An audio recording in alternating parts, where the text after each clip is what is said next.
I'm Ryan. I'm joined by Chuck. Chuck, how's it going today for episode number 18?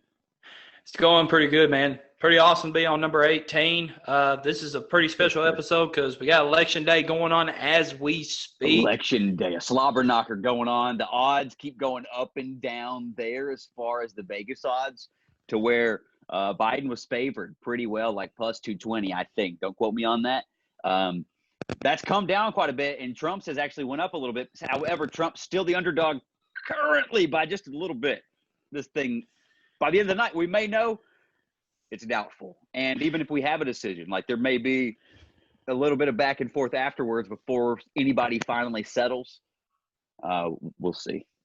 Yeah, we'll see. You'll get somebody have hurt feelings and want to recount or something. But part of a great American history. We're part of some history tonight. And but at the same time, also some history as far as betting goes. Tennessee had its first official weekend of legalized betting. So, Ryan, I want to get your – You know they did.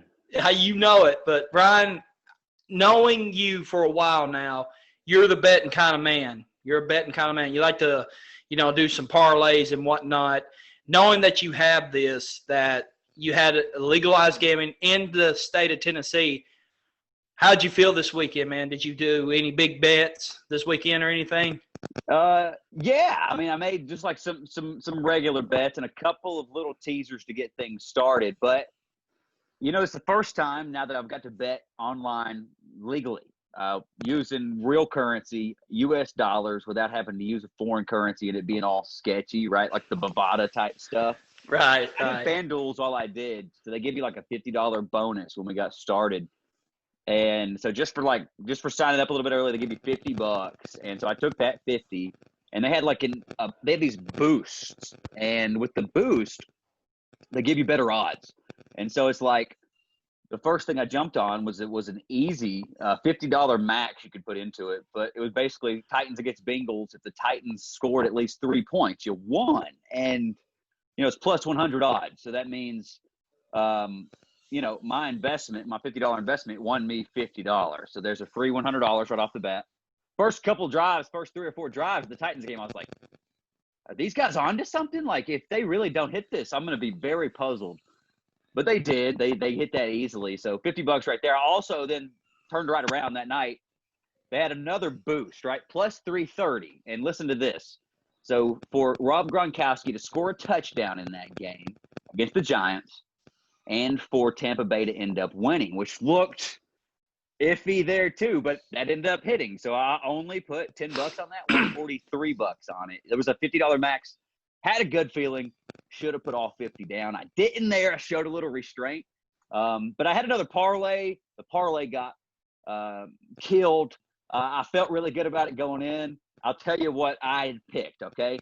And tell me what you would have thought going in, but we know the results now. So it's a 16 parlay. I like to do a little $5 long shot. So $5 here at plus 6,057 as far as my odds. And so I had Detroit as an upset beating the Colts. That didn't happen. I had the Raiders over Cleveland. I had the Rams at Miami. That didn't happen. Miami pulled the upset in that one. And I did money line Detroit, money line Raiders. I did the spread, which was 3 points as far as for the Rams. That didn't work out. Also did the spread, the Steelers over the Ravens. That hit. Titans, picked them to cover the 7-point spread against Cincinnati. That got killed. And then I had the Seahawks over the Niners with that 2.5-point spread. So Colts, Dolphins, Bengals beat my first parlay, but also on FanDuel, and they're not paying us a dime for this, but no free ads, no free sponsors. But I mean, it was cool because the first parlay you put in, they gave you a refund if you didn't win. I only did get $5 on that parlay. So I like to do a little long shot, like a little cheap long shot. If it hits, again, that's long odds. You'd have won a couple $100 right there. It's fun. As long as you can gamble responsibly. And that's what I like. You even get some of the warnings. And if you put in too many bets, not that I've seen that yet or anything, it'll give you a little warning like, hey, take it easy. Yeah, take it easy. But going back to what you said, that is historic. It has been a historic weekend. Like I've known some people friends of mine that have finally got the MGM app, FanDuel apps, and finally started to really bet money, like you said, real American currency, and actually started doing bets. But to me, I felt like the Miami game was probably the trickiest of them all, man. I've never guessed that they would dominate like they did. The Lions, I was hoping maybe, but nah. Yeah. And then, Does of course, it say you got more about the Dolphins or the Rams in that one, though? Because I think the Rams have just blown some big games where they've got a star-studded roster there. But what is the problem? Is it Goff? Do you think Goff is the issue, or do you think that maybe they missed Gurley more than they thought they would, and the running game's not doing exactly what they expect? Is it just all around? Like, so it's a little bit of everything. I think I think it lies more on the running game because you had that consistent presence of Gurley, and of course you can't help what happened to Gurley. I mean, his knee got some damage to it as far as nerves, but I mean he's doing fine in Atlanta, but. Is he that same quality player that he was a few years ago? Probably not.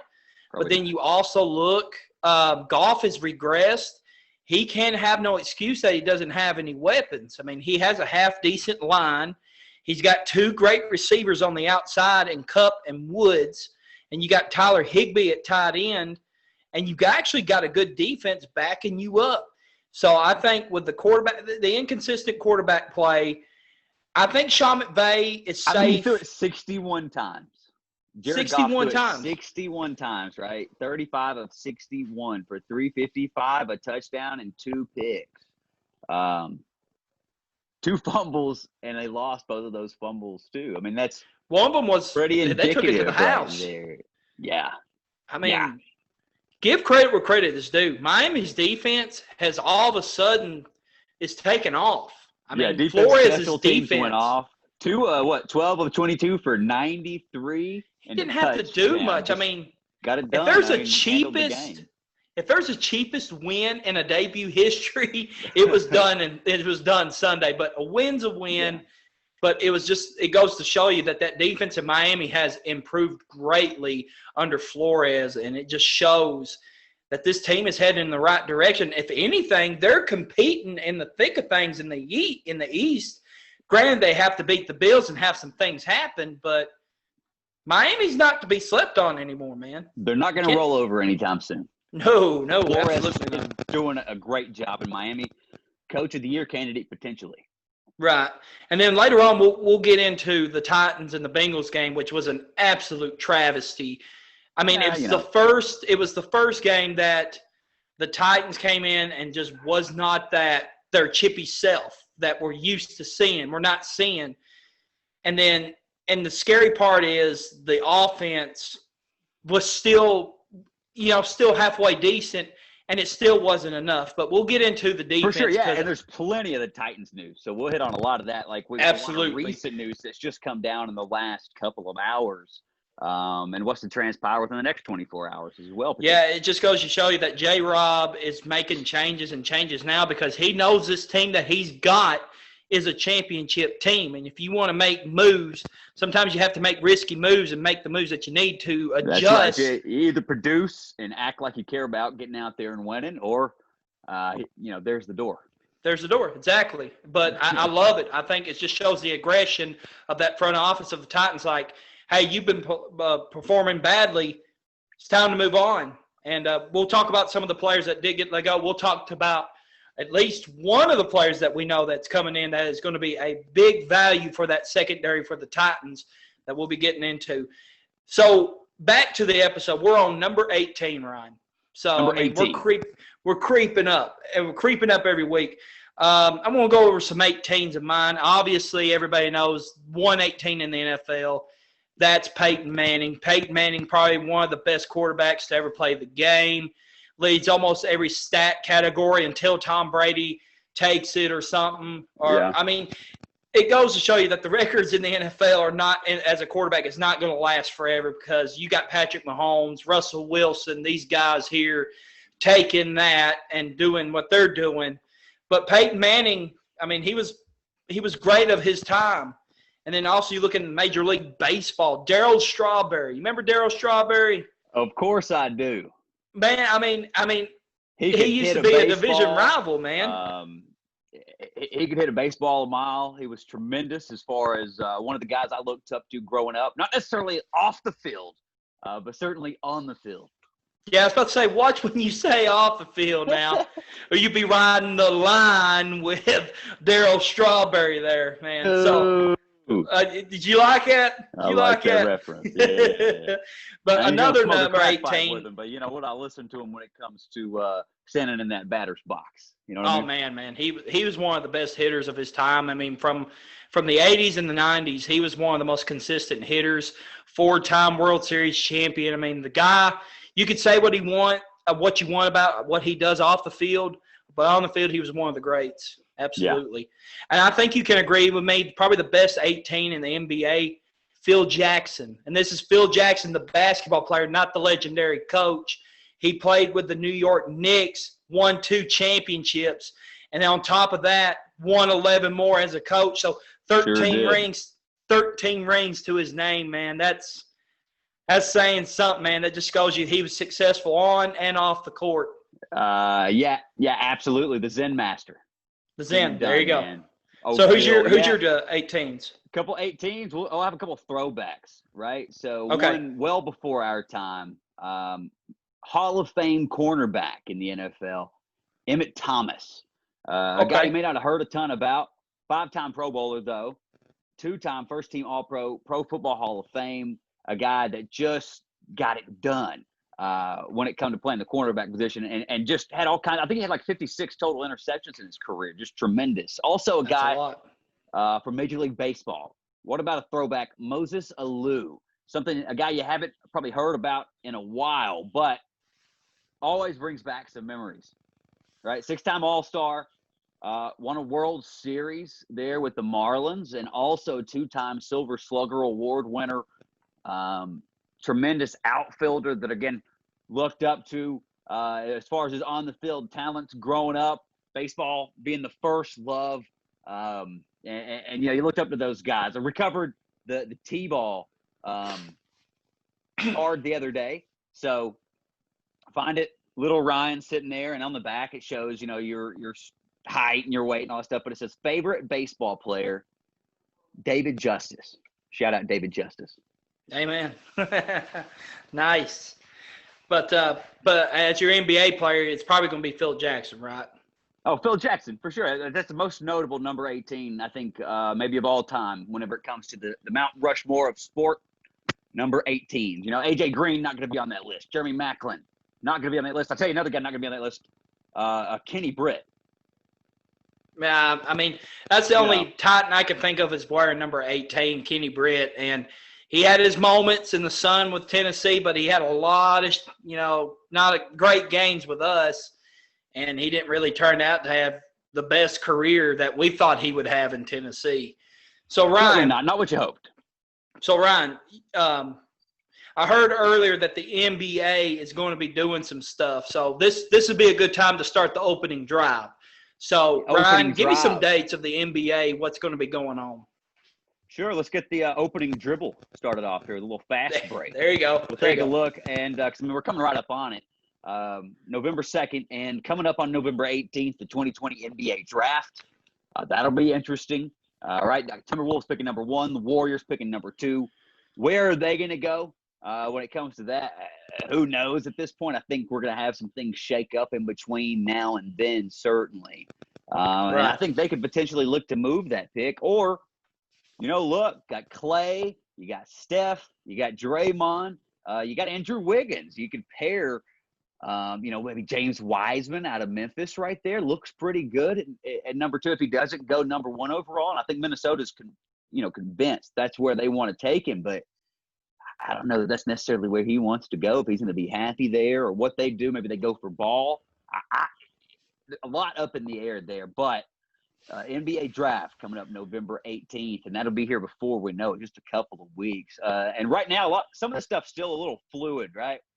Right. The term of the year 2020. And The proposed start of free agency right now, November 20th through the 22nd. December 1st right now, the proposed start date to begin training camps for the 2020, 2021 season. And right now they're proposing December 22nd for opening night. But there's a lot of things to negotiate between now and then, especially salaries. Because, I was watching this thing on ESPN earlier today, honestly. They showed the bubble where, the salaries are broke down. 50% goes, as far as the what's brought in, as far as the monies that come in, the revenue, it's split halfway between the players and the owners. Well, without so many people being able to go to stadiums potentially, we don't know how that's going to look yet. That could cut into a lot of that potentially. So don't know how that's going to work out. There's going to be a lot of negotiating, and they're going to have to assume, basically that things are going to stay where they're at with the salary cap for the next couple seasons based on the contracts and the futures that are built into those. As far as the way that they're worded, there's a lot of complicated things to work out there. A lot to say. NBA season is going to be starting, and it's going to be starting before the beginning of next year, which is what a lot of the players wanted. I think owners and those guys are saying, "Look, we're going to be missing out on time. Time is money here." Time is money. Yeah, coming up November 18th, the NBA draft. Believe it or not. Boy, it came around real quick. I mean, I feel like we just came right off the finals. And now we're fixing to go right into the draft and the free agency at this point. Everything's pushed back, And so, which one are you looking forward to? Is the draft or the free agency? I'm looking forward to the draft.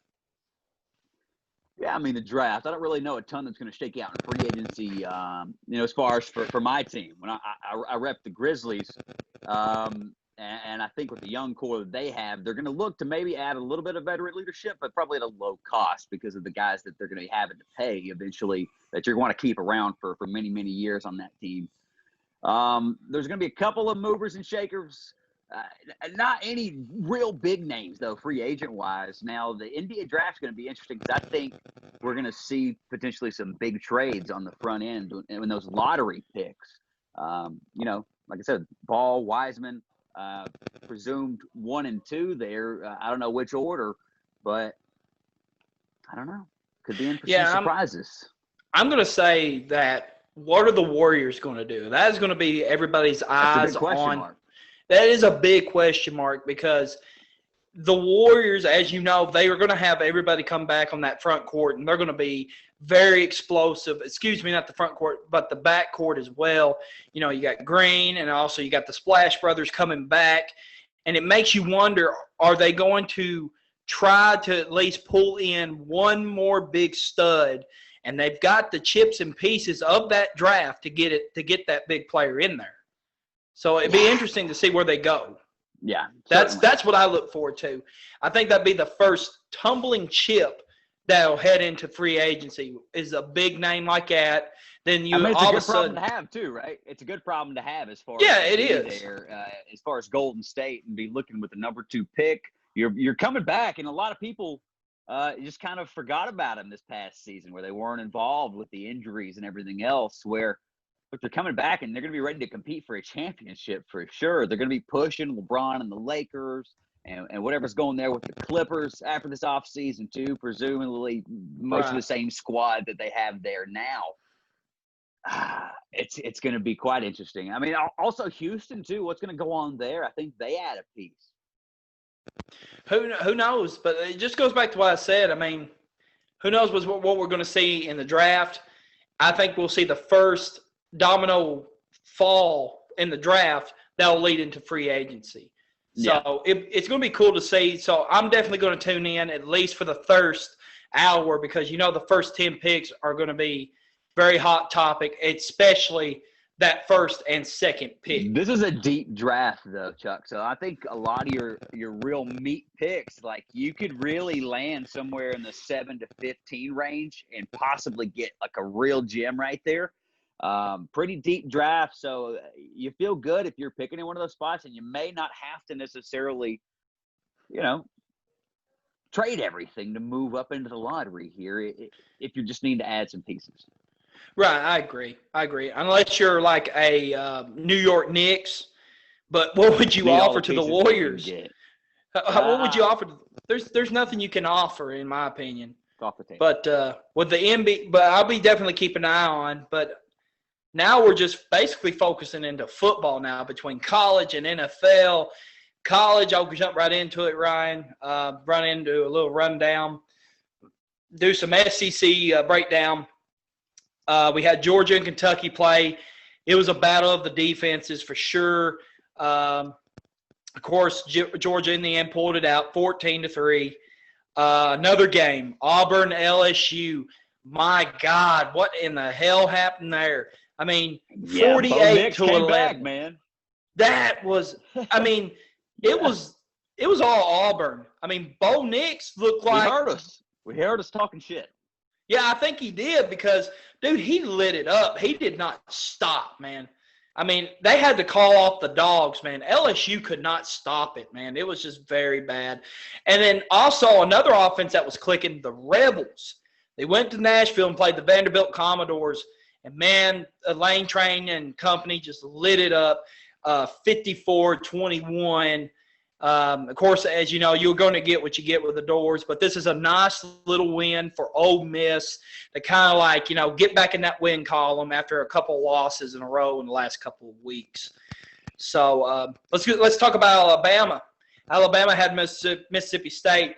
They shut down the Air Raid Dogs. There was no doubt. Shut them out, rolled them. Yeah. Bama 41, Mississippi State 0. The Gators brawled all over the Missouri Tigers. And like I said, we just real quick, your thoughts on the brawl. Do you see any backlash that's going to come out for the Gators there? Yeah, there was something. What was it? So there's a punishment been delved out. First off, $25,000 to Dan Mullen. That's the same amount, though, notably, that Lane Kiffin was charged just for his comments about the referees just recently too. So $25,000 to him. Also, Florida defensive lineman Zach Carter, linebacker Antoine Powell suspended for the first half. Slap on the wrist, suspended for the first half of the game against Georgia. Some big time players, but we'll see. Also, SEC suspended Missouri linebacker Chad Bailey, offensive lineman Dylan Spencer, defensive lineman Marquis Utsi for the first half. Another slap on the wrist of the Tigers' next game against Georgia as well after they come back. So the Tigers obviously on the bye this coming week. They're also, ironically, I guess both teams going to be without players for the first half of Georgia. So Georgia coming out the winner of that brawl, honestly. But yeah, so the biggest thing to come out of it, Dan Mullen, I guess, being the main reason that brawl got started off when he came out onto the field. But, things getting a little bit crazy down there. $25,000 going to him. Chump change for Dan Mullen and the Florida Gators. So honestly, not as bad as it could have been. The brawl was pretty righteous. Yeah, it was pretty crazy. It made me question if Dan Mullen really has control of this team, man. Yeah, I saw you talking that stupid stuff on Twitter. Chuck, it's wishful thinking, bud. I mean, just to be honest, I mean, he seemed like he was mellow about it, but they're backing their coach. They're back. I mean, I get it, but you have a big game. You got a big game next week against Georgia, man. Yeah, I mean, you got to have that composure right now. Florida is the underdog in that game, and I'm a little surprised with the inconsistency they've had at quarterback there. Georgia, they still don't know who they want under center because they haven't had much consistency there. And Trask, again, definitely the better quarterback in this match. So we'll see defensively who can keep up. Trask in this last game, what was he, 21-36, 345, 4 touchdowns. Also threw the pick in there too, but, not totally his fault on that one. But Tony is the exciting guy too. He had another little scamper for a touchdown in this one. It's a fast offense that's getting things done, and the defense starting to catch up. I mean, sure, it's Missouri. Not much going on there as they went 41-17. Georgia's going to be a real test. And we'll see what Florida brings to the table. I think Florida can definitely cover, though. It was a 3.5, I think. Is that what they're showing right now? But, as far as has Dan Mullen lost his team, Chuck? No. The answer's no. I don't know. Wishful thinking. So you don't think no? You don't think not? But anyways, that game was 41-17 as expected. I mean, the brawl was the biggest highlight of the entire game, and then him dressing up in his Darth Vader was so freaking cheesy. He had no man. neck either, so it's like here Yeah, he he is. just He's sitting got there, a big just Darth hobbling Vader helmet around. on. You know, Yeah, he looked like a hobbit in a Darth Vader outfit. So I love Denver. I'll give him this. I like his moxie. I like his little swag, if you want to call it that. But, you know, you got to do what you got to do for your boys and make sure that they get pumped up. And he went back out there, pumped up the fans. So, I mean, he's a fiery guy. I give him Chuck, that. you love Dan Mullen and you hate Dan Mullen. Is that correct? You would give your left testicle for him to come and coach your Volunteers. Well, no, not exactly right now. I mean, I've got a coach right now but even though we're in turmoil, I'm going to still back my coach. After the season, after he's fired, like you would. No. Let's be honest. No, he's not going to get fired, man. For freaking crying out loud. I love how the nation's already like in despair. We're already saying fire the coach. I'm not that guy, man. Just saying. I'm not that guy. But we'll see. We'll be watching your Twitter feed during the next Vols game. Speaking of which, too, we talked about FanDuel. Sorry, just real quick. Go ahead. So they have another introductory one. I told you I'm going to send you an invite, and you can log in. I'll get like some kind of bonus too. But Clay Travis tweeted this out. So as an introductory, there's a 25-1 payout on Tennessee to beat Arkansas this weekend, right? So $5 wins you $125 on that. There's a maximum bet, I think, of like 50. It's probably another one of those teaser, like boosters. But would you put money 25-1, the Vols over Arkansas? And I know we'll talk more about it here in a minute, the real, like the Vegas odds and stuff. But I thought that was very interesting. I wanted to bring it up and mention it to you. Yeah, I might do that. I mean, it's only $5. On his phone right now. No, my phone's right here. I got my notes, but then afterwards, I'm just like, all right, I got to find that bet, so I go ahead and put my money ahead for it right now. I'll shoot you an invite. Yeah, there you go. Shoot me an invite. Yeah. And one more SEC game. We had Texas A&M and the Hogs. Of course, Texas A&M just ran all over them. A&M 42, Arkansas 31. Some other winners of the weekend. You look at the Big Ten. Maryland, Purdue, Indiana, Northwestern, and Ohio State all came out winners. Big 12, West Virginia, Texas, Iowa State, TCU, Oklahoma, all winners. ACC, Notre Dame, Virginia Tech, Duke, Wake Forest, and then Clemson barely eked out a win without Trevor Lawrence. But win's a win, and every one of those were winners. What is your takeaway of the weekend so far of the college football last weekend? Some exciting action, and then we'll get some more leagues jumping into the mix this coming week. The brawl with Florida, the beatdown there, probably the highlight of my college football watching weekend. I was concerned a little bit that there might be some additional suspensions handed down as far as, more than just a half of football. So, no real worries there, but just excited to see college football continuing to roll. The biggest news, Trevor Lawrence. Yeah. He missed the game, man, and Clemson looked like they were in trouble in that game for a little while there, too. The backup, I'm not even going to attempt to pronounce that guy's name, but a highly touted 5-star guy. He struggled early on. Trevor Lawrence, I think, is also still expected to miss the Notre Dame game. Yeah, they're saying that there's no chance he's playing this weekend, and that's a big game. According to Dabo, also just side news, I saw he has COVID now too. It's even insult to injury there for him. Yeah, it is, and this is coming at a worse time. We even called it like this is going to be an unusual season. Unusual things are going to happen to these top teams. I mean, look at Wisconsin; they've not played a game hardly all year. Because they kept getting shut down, man. Mm-hmm. So, I mean, we're in unusual times, and this is going to be a big test that nobody has faced yet. Look at Clemson. They're going to have to face this test head on without their star player against a underrated Notre Dame team. And I'll go ahead and say that matchup, I think Notre Dame beats them. That's going out on a limb there. You're going to have to take a look. I bet you can get some favorable odds gambling on that one. So, it's on the table. Maybe part of a parlay here. Yeah, it's a possibility. So I was going to look into it, see where we're at there. Yeah. I don't know, though, but I think Clemson's going to be ready to play. I think that quarterback with a week under his belt coming in there, I think he'll be fine. I think he'll play better. I think they'll game plan a little bit better for this one. I never believe in anything that Brian Kelly does, so I don't think that he's pulling the upset this week. It's true, but if there's a time to get them, it's this weekend. I mean, they're going to be without Trevor Lawrence. Better get that's them a start before they get the potential number 1 overall pick in the NFL draft back while he makes another run at a national title, because that team's good. That is correct. That's all I got for college. Why don't you hit me up with some NFL this week, man? You want to talk NFL, Chuck? Let's talk some NFL. Let's take a look at this past week in NFL action. Starting with the Thursday night matchup. The Falcons finally closed out a victory as the Panthers came up short in that one. Atlanta 25, Carolina 17. The Bills triumphed over the Pats. They took sole possession of the AFC East for now. Buffalo 24, New England 21. Man, Belichick visibly frustrated. The Steelers hang on to beat the Ravens to remain unbeaten. Looked good in this one, too. Pittsburgh 28, Baltimore 24.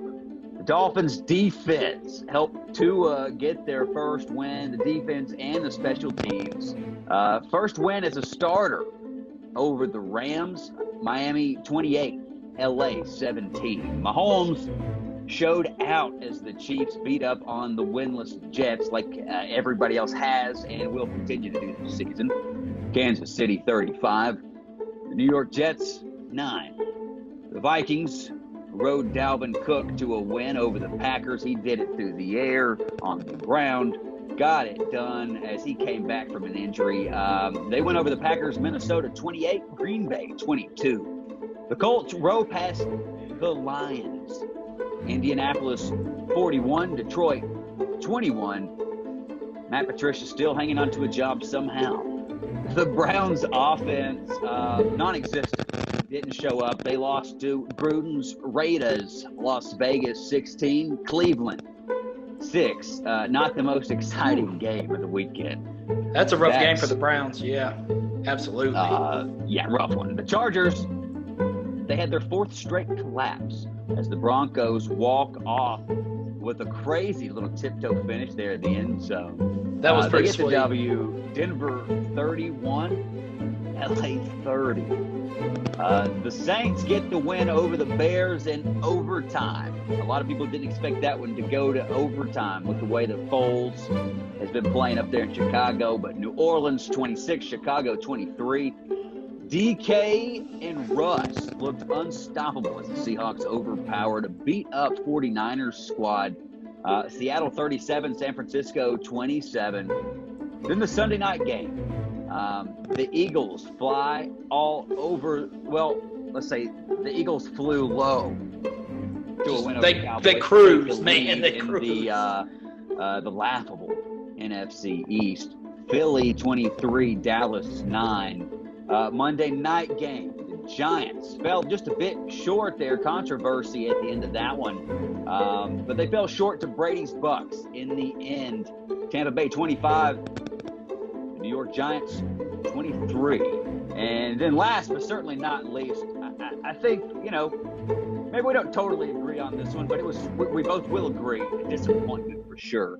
The Titans take an L against Burrow and the Bengals. Cincinnati 31, Tennessee 20. Chuck, go ahead. Your thoughts on the Titans' struggles in that one. All right. Hold my beer. This is going to get rough. So here we go. I want to start with the defense. Let's go ahead and start there. Got it. The defense. That's probably where we should start. Absolutely. You're facing an offense in Cincinnati that had no doubt at all, that gives up sacks, and their offensive line has been subpar to just say the least. I think they only had like one starter on that offensive line. Go ahead. Yeah, I think I forget who it was, but I'm not going to try to name them. But 0 sacks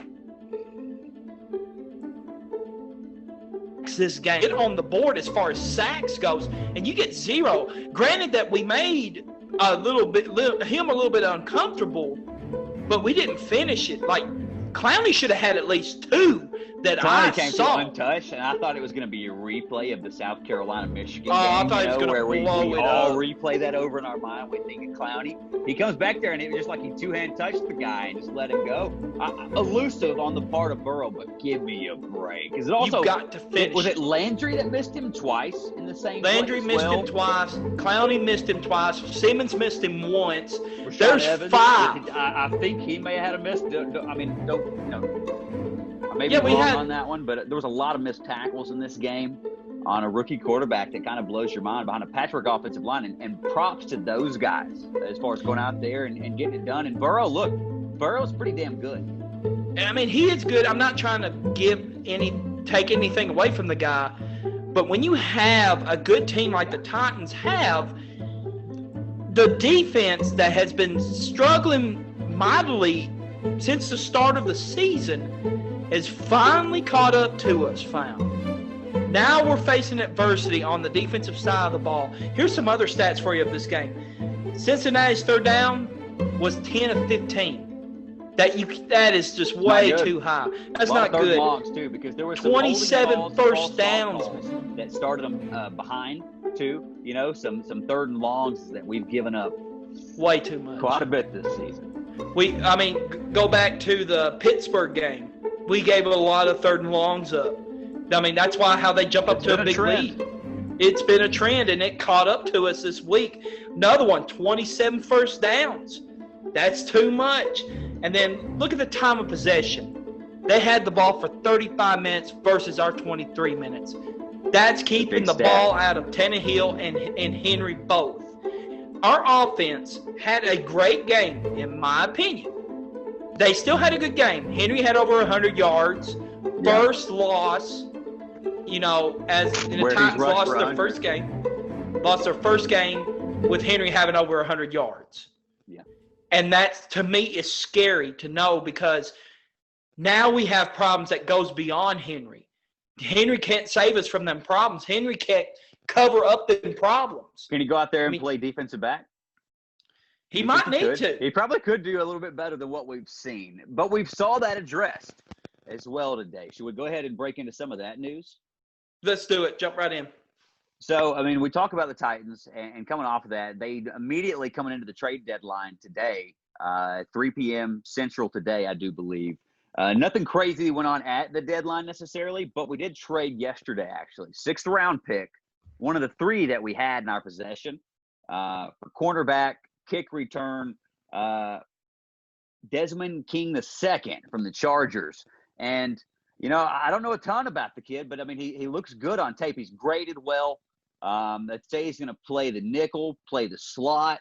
I hope we don't use him to return kicks necessarily, because we need healthy bodies. We've been down guys all season. Adoree's supposed to be coming back. And so I was listening to Mike Keith, actually, on the way to town today, him and Bullock talking on the radio, and they were mentioning, too, that he has to be added back to the 53-man roster this week, at least off of that COVID list.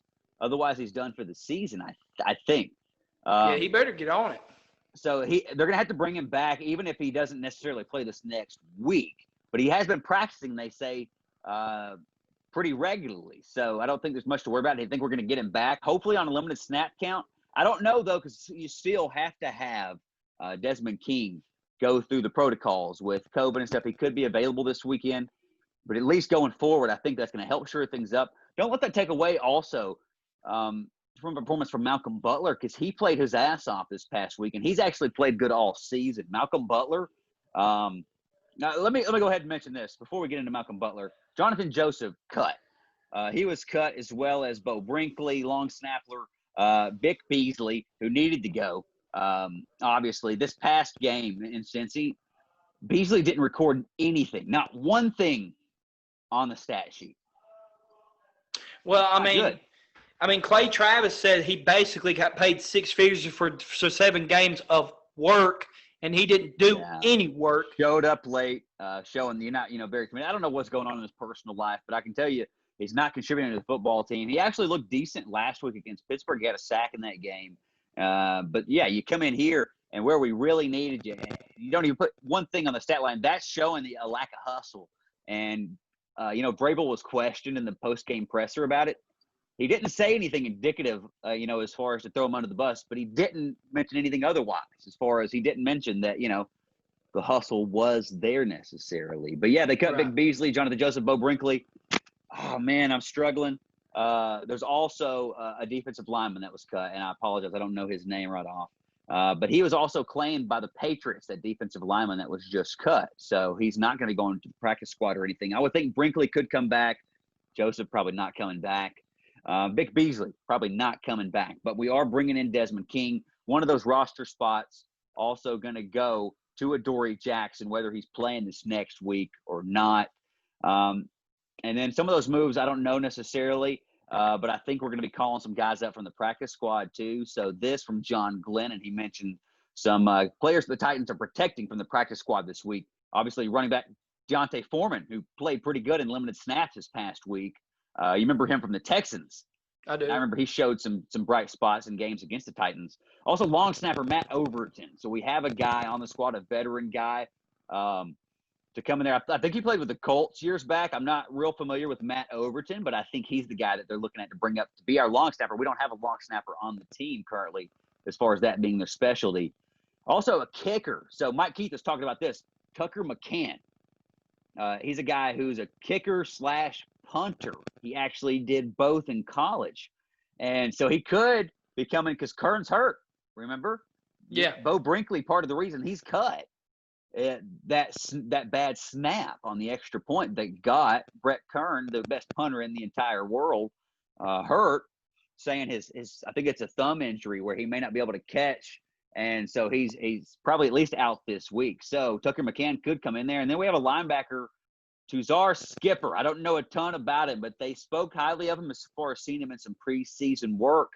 And I think we're only down to 3 outside linebackers on the whole squad. So you're going to see some kind of movement there as well, as far as whether it's one of these guys or if they go out there and see maybe who's in free agency after some of these cuts. Correct. But to me, going back to the cuts, it may be to open up some of the roster and everything, but I think this is a clear message from Josh Robinson and Vrabel both alike. This was unacceptable Sunday, plain and simple. Yeah, Jack Robinson's saying, look, we need production, or here's the door, right? Yeah, there's the door. To me, that's it may be an unintended message, but to me, that's what it looks like. I think it's intended fully. I think you got to catch their attention because this was unacceptable Sunday.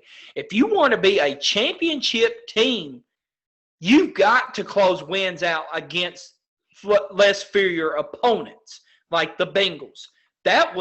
We wouldn't even end that game the entire game. Yeah, but Chuck, look, I didn't have a great feeling going in. I didn't say that openly, but we've lost a lot of those games in the past. Plus, a young buck like Joe Burrow, there's a little bit of worries there, knowing that the defense has had some struggles, especially in the secondary.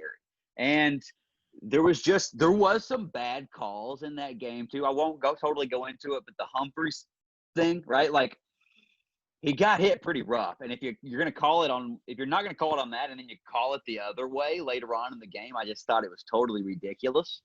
I won't get into it as far as the refs go because that didn't lose us this game. But, any given Sunday, it's the NFL.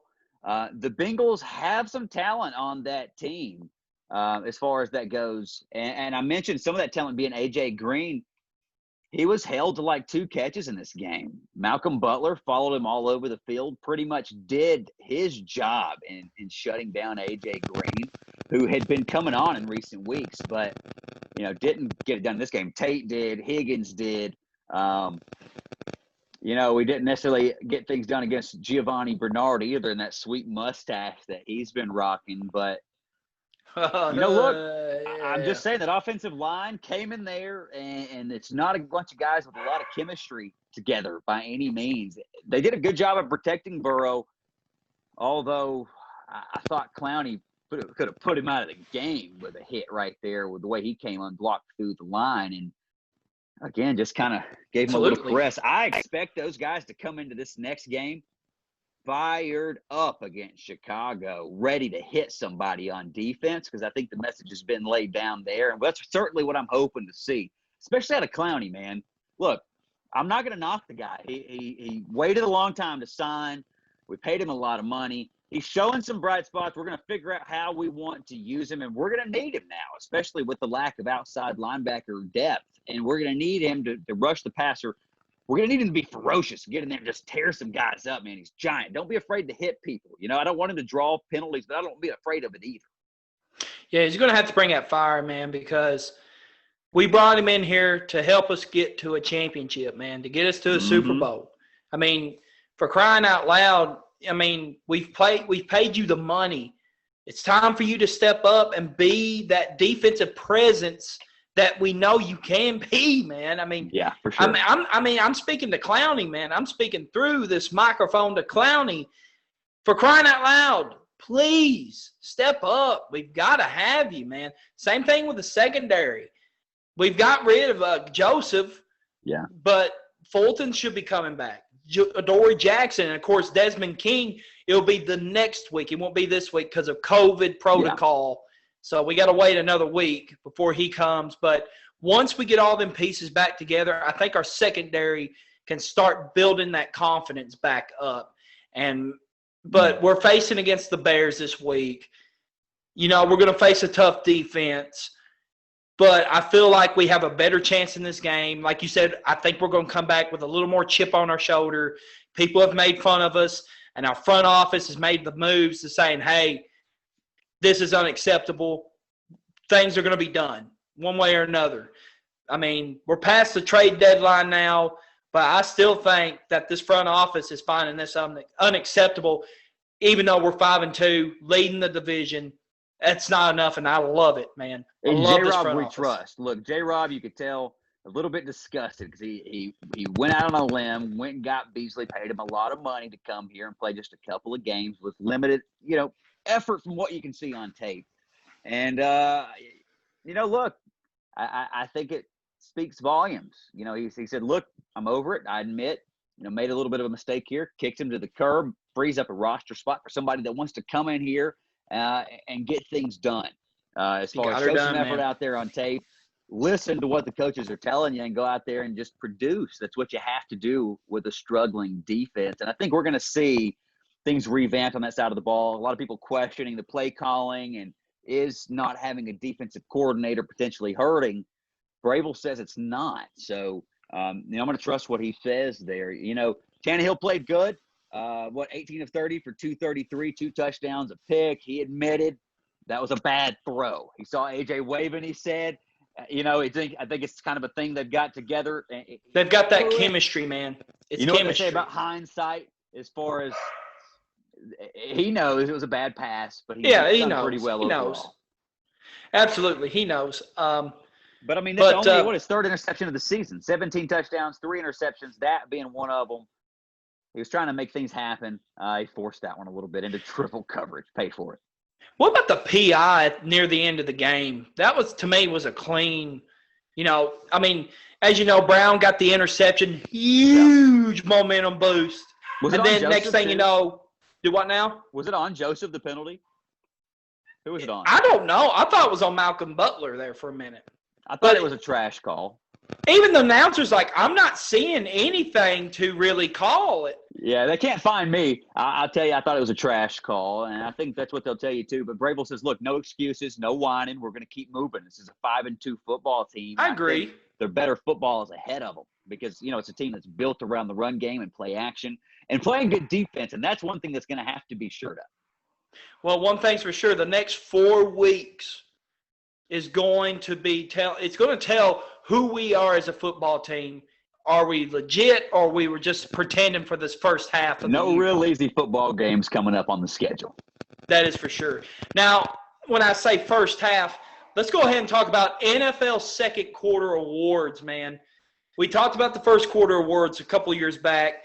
Let's go to second quarter. Let's talk about first half awards as far as that goes. There you go. We could do the first half. Yeah. So let's do the best team. We've done this before, but Ryan, do you see the Seahawks as the best team still, even though we did the awards thing a couple weeks back? I still think the Seahawks are the best team out here. We saw them lose to Arizona last week in a shootout. They're going to be getting Jamal Adams back, the heart and soul of that defense. They also went out, made a move to get Carlos Dunlap to help out with that defensive pass rush. They have the best quarterback in the entire world playing on that football team right now.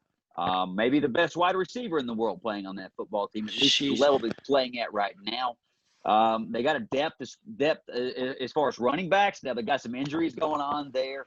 But yeah, the Seahawks, I think the best team in football right now. Right, I agree. I'm going to say the Steelers because, one, they're undefeated. Mm-hmm. But you also look at that defense, man. They're clutch, man. This defense has got it together. You look at the end of the Baltimore Ravens game. Shut it down, clean. I mean, made clean plays near the end of the game. Mm-hmm. I was waiting for the Ravens to pull it out. I really was. Part of me wanted it to happen because as a Titans fan, I wanted to see not Baltimore, but Pittsburgh lose. But I'm going to give what credit is due. I think the Pittsburgh Steelers are the best team in the NFL as of right now because of their defense. Yeah, as a Titans fan, you wish both teams could lose in that situation. We saw Pittsburgh as of recent too, and the Titans were very much in that game, a field goal away from forcing overtime. A lot of missed opportunities there, as was in the Cincy game. But when you talk about the Steelers definitely respectable. Again, you'll hear me publicly shit on the Steelers all the time. I'll tell you, I don't like pretty much anybody other than Juju and Mike Tomlin out of that organization. And I love my boy Nate Washington when he came over to the Titans from there too. But you gotta always respect those guys. That defense never has down years with Pittsburgh, and they're constantly reloading. And you see, they go out there and they spend money, they spend draft picks to keep that defense running and clicking on such a high level. They just went and traded for Avery Williamson, and you know how much. Hey, former Titan right there. I think they got him for a 6th-round pick. I mean, very affordable to help out, and he's going to help out a team that's already playing well. I like everything you see on the offensive side of the football and the defensive side of the football as a team that's built for a run in the playoffs, and a team that, maybe if the Titans keep things up, if they're going to be in the playoffs, it may be a team that you have to go through. I agree. But I feel like the Pittsburgh Steelers – I don't think they finished their best yet. I don't think it's there because, to me, like I said, they have the best defense, but I just feel like that offense is still not where it needs to be. Yeah.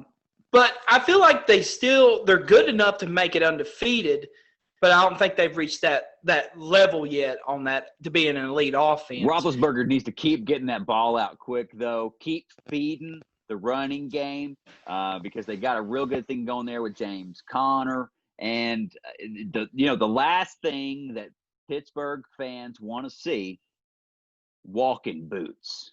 As far as that goes on Ben Roethlisberger, the thing he's been most famous for as of recent. But look, he's come back from that last injury. I don't wish any ill on the guy.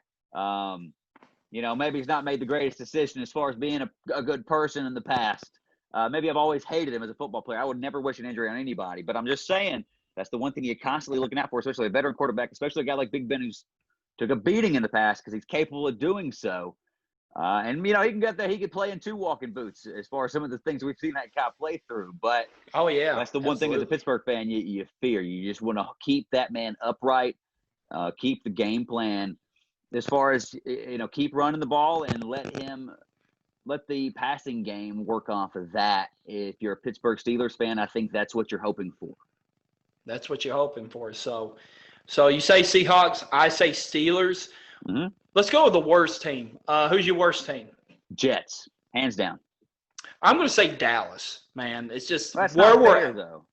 I mean, I agree, not fair, injury, but they still have Zeke. They still have CeeDee Lamb. Do what now? Nothing at quarterback. They have nothing at quarterback. They had the red rifle behind Dak. Dak Prescott had that team playing great other than defensively. Again, we talked about that early on too. But, I mean, you're not wrong. Look, Dallas disappoints many, many years. That could be on this list any given NFL season. But this year, I have to give him a pass because of the whole Dak thing, and I still hate it for him. Well, I just think like they have the offense. They got to well, whoever's that quarterback, they should help out regardless. So to me, that's not a pass. Who was it at quarterback this past week? Well, I know. I mean, what was his name? What DiNucci? DiNucci was his name. Little Italian guy. Italian guy. Moves around a little bit. I'd rather have him out there than Andy Dalton. Andy Dalton has COVID now too. You know, prayers up to the Red Rifle, but I don't want him leading my football team. Man, that's crazy. I just I hate it for the guy because I thought this would be a great chance to resurrect his career and really become another starting quarterback for another team. I mean, he's still got time. He's still got time to turn it around because as soon as he gets back, he's going to be the starter. I thought they'd make a move and go out there and try to get a quarterback to lead this team because somebody has to win that division, but they didn't make a move, not at the deadline. Well, I figure it'd be just Jerry Jones putting on the helmet. I'm taking care of this myself, you know. It'd be bad news for Jerry Jones. Bad news. Surprising team so far. The most surprising team so far for me has been Phillip Rivers and the Indianapolis Colts, playing pretty well. Running backs, not necessarily no names, but not necessarily big names, and they're getting things done. That offensive line is one of the best in the league. Phillip Rivers is playing pretty well. A lot of folks wrote him off, but the Colts are playing some pretty good football, and it starts on the defensive side. Okay, that's solid. My surprising team is the Miami Dolphins. I have to go with the Dolphins here because of defense. Goes back to what I said about Pittsburgh. The Miami defense is trending upward. It's making plays. You look at the Rams game, they made tremendous plays. Granted, Tua is going to have his growing pains, but I think we're seeing this Miami offense and defense heading into a right direction to compete in the AFC East. So surprising a lot of folks, Chuck. They are. Very surprising. Disappointing team so far. Well, that doesn't disappoint me. But as far as if you talk about a disappointing team, what about the Houston Texans? A lot of money spent right there and a lot of questionable moves in the offseason, right? Trading away maybe your best player, maybe one of the best players to ever put on that uniform. You trade him, you bring in David Johnson. As far as that goes as a running back, he's not playing terrible, but overall that team's just, playing like shit. I mean, let's just call it for what it is. I mean, they're playing horrible. And they didn't today make any moves either. Like, I think I saw a lot of folks, Texans fans and things as well, hoping to get some draft capital back. Well, yeah, that's what I'm saying. Miami has their picks. They have their first and second round picks in this upcoming draft. Exactly. Why didn't you just trade Will Fuller off when you had a chance to get Packers you some of that? Looking at him, it looks like. That would have been a wild trade, and the Packers never traded for any kind of wide receiver. You know, A-Rod's like, get this done. I need more targets. Get me some targets. Mm-hmm. So my disappointing team, I'm going to change it.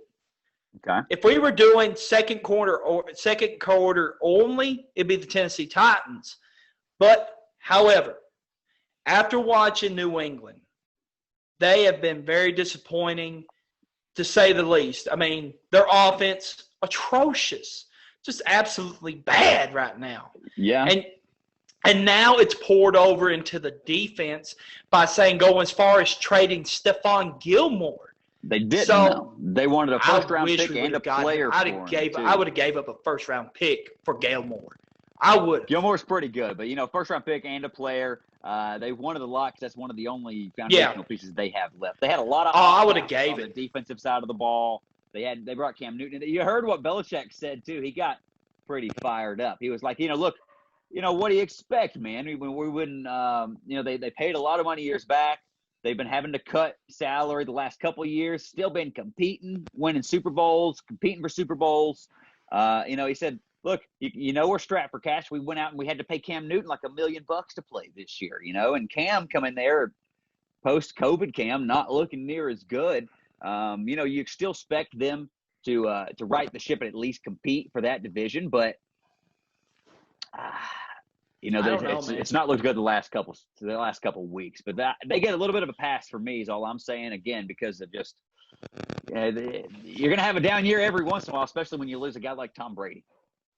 That is true, but I just feel like Belichick would have still had this team in the thick of the race in the AFC East, and he's steadily losing his grip, man, because between Miami – do what now? It's not far off. It's not far off, but who would have thought that Miami would be coming in the conversation? That should make a lot of New England fans nervous. Do you think they win it? Is it making Buffalo fans nervous? Do you think there's a legitimate chance that Miami could possibly win it? Maybe it goes as far as saying, what will Tua do? I mean, you know what you're going to get from that defense. You have a steady offense enough to support Tua, and it's going to be up to the play. I mean, the weapons down there. They traded Isaiah Ford, I think I saw. I can't remember where he went. I mean, you still got Preston Williams. They have you got the other cat from Louisville. Devontae Parker. I know who you're talking about. Is that right? Do what now? Devontae Parker, is that right? Devontae Parker. That's who it is. There? I think he caught a touchdown to his first touchdown. He's there. You got the tight end there as well. I forget his name. You got Gaskins at running back, who has stepped up to be a phenomenal back for that team when they started lineup, right? Yeah. So I mean, and you got no, I don't think so. I think you don't think so. Tua's going to have to pull miracles to win the AFC East. I think it's exciting what they're doing as far as if you're a Miami fan too, and I'm surprised for sure. I'm not going to bash anything that they're doing. I don't think that they're going to compete for anything. I think they can show some upside, get Tua some playing time. They said though themselves that they could be potentially putting Tua in there to see what they have in him, just in case maybe one of those Texans picks allows them to be looking at Trevor Lawrence. It's a possibility, so we'll see. We'll see that, man. Wouldn't that be crazy? I mean, you're already starting to think of Trevor Lawrence. I don't think that they are, but I mean, you've already spent draft capital to go get Tua a little bit, so why would you do that? But I wouldn't. I've seen crazier things. Look at Josh Rosen. Bad luck for the cat. He could be the next Josh Rosen, man. We don't know. I don't think so. I mean, perfect storm out there, though, too, as far as that goes. Kyler Murray falling there, number one pick falling there, new head coach, Cliff Kingsborough. He wanted to bring his guy in, and Rosen, not that exciting, as far as taking over. No offense to him, but let's be honest. Yeah, let's be honest here. So let's say the MVP of the first half of the season. I think we can both agree that Russell Wilson is the MVP of the first half of the season. I think it's anonymous. I mean, who's a runner-up candidate for you? Runner-up, I'm going to say Patrick Mahomes. Who else do you put in there? Patrick Mahomes, as far as maybe Derrick Henry. If I want to pick a non-quarterback, it's Derrick Henry. If you go to the Titans, it could be Tanny too. As far as that goes, both those guys playing really good. I mean, Tannehill right now, again, 1,823 yards, 17 touchdowns, 3 picks. He's on a pretty good pace. But Russ Wilson definitely you should be your MVP candidate. Kyler Murray's playing pretty damn good. I don't expect him to keep that MVP pace up, but he's playing at that level right now. Another dark horse running back, Dalvin Cook. I mean, he's playing good. Do you expect him to keep that up? Yeah, I mean he had to fight off a groin injury, but I feel like if he can continue, he can reach that level and pass Derrick Henry, man. He can. He's capable. Bonehead fantasy moment of the week. I think I told you about it before we started recording. But speaking of Dalvin Cook, in one of my fantasy leagues, one of the higher dollar fantasy leagues I'm in, I traded Dalvin Cook. Was able to move up in the draft this next year by 5 picks by trading Dalvin Cook for Josh Jacobs. I'm not super high on Josh Jacobs, but I know he has a lot of upside, and I expect him to get a ton of carries down the stretch. He did have one more carry than Dalvin Cook this past week, but the kicker is I actually played against that team. So we traded. Dalvin Cook had the revenge game of all time against my fantasy team. Killed me. 3 touchdowns on the ground, a touchdown through the air. But as far as – 4 TDs. Yeah, and now – the first 3 rounds, as far as the picks in this league, are keepers. So this is essentially, I take that back. So taking that out of the question, basically it was a 5th round pick I got, traded a 10th round pick in exchange, and I felt like fairly even value. I'm worried about injuries when it comes to Cook, and I expected a lot of a workload coming from Gruden as far as Jacobs' way, and I just expect down the stretch this year and going forward to get more production out of Jacobs. am I crazy, Chuck? And after 1 week, it's very, very, very easy to say, indeed I am. Well, with it now, it is a dynasty that you're in.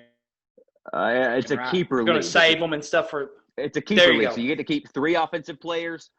You also get to keep 3 defensive players. Okay. So Dalvin Cook was one of my keepers. All right. So now you got Josh Jacobs that's possibly going to be that keeper now, and you get a 5th-round pick out of it. So, I mean, to a certain standpoint, as of the now, yeah, you probably made a mistake because Dalvin Cook is lighting it up. He is. But let's look next year or two. Josh Jacobs could be Dalvin Cook, could be Derrick Henry. Who knows how he will do in a John Gruden offense? He seems like he's picked up very well to be a primary weapon for that offense. So as of the short term, maybe it's not smart, but long term, I see where you went with there, and I respect that. Yeah, like I said, they were a carry apart. What was like 31, 32 carries, something like that, a piece. Major difference. Pretty good yardage as far as put up for Jacobs, but he didn't score a touchdown. 4 touchdowns for Cook. It certainly looked really bad for me this week. We'll see going forward. Like I said, short term, it made you look bad. We're going to see. We're going to have to let this trade marinate a little bit, but I'm getting a lot of flack in the group chat in that league for sure. So, disappointing player, who you got? Disappointing player for me. There's a few guys that you could put there, but one that I guess I expected to maybe have a little bit of a comeback season, and this was a mistake on my part, was Matt Ryan. Matt Ryan just not exactly lighting the world on fire, and that team is a dumpster fire when you talk about that. Julio Jones, maybe the bright spot. Well, the receivers playing well, and some stats getting put up by Ryan in garbage time, but I expected better football out of Matt Ryan. Oh, you can't place the whole blame on him because the defense is pretty horrid right now too. I expected him to come back a little bit more this year, and from that aspect of things, I would put him as my most disappointing player of the first half so far. All right, that's a good one because Matt Ryan was one of mine, but I'm going to put the whole Dallas offense on as a disappointment. I mean, Ezekiel Elliott. Granted, Dak was lost for the season, but they were struggling. Big reason, though. I mean, the offense was actually clicking on all cylinders. To a certain extent, but the defense was bad. Like historic numbers, though, man, coming from Dallas. I mean, in some comeback efforts. That's probably what you're pointing out here, too, right? I mean, the defense historically bad. But, man, the numbers they were putting up offensively and the point totals, you would think if any bit of defense was played, they would have won some of those football games. I agree, but we're in the now, though. Even with Andy Dalton in there, that offense has just not carried its weight. With Ezekiel, whoever's going to be the quarterback. Whoever's going to be the quarterback. We could get a call next week and say we're going to be the quarterback or something. They better look elsewhere. They better do look elsewhere. But I'm going to say the whole Dallas offense. I mean, there's not fair. One player at fault. It's just as a team, offensive team as a whole, disappointing. Best division to me, AFC North. Who's your best division? Best division for me, NFC West. No question. Squad looking good out there. Two right? of the best, Seattle, in my opinion. All the way down to Arizona. The 49ers, the Rams could still compete, but certainly not lighting the world on fire of recent. But absolutely. Yeah, man, when you look at it, the NFC West, I think it's the toughest out there for sure. What do you think? I'm with you there. It's a good, solid choice. I'll go with the AFC North. Cleveland's still hanging around.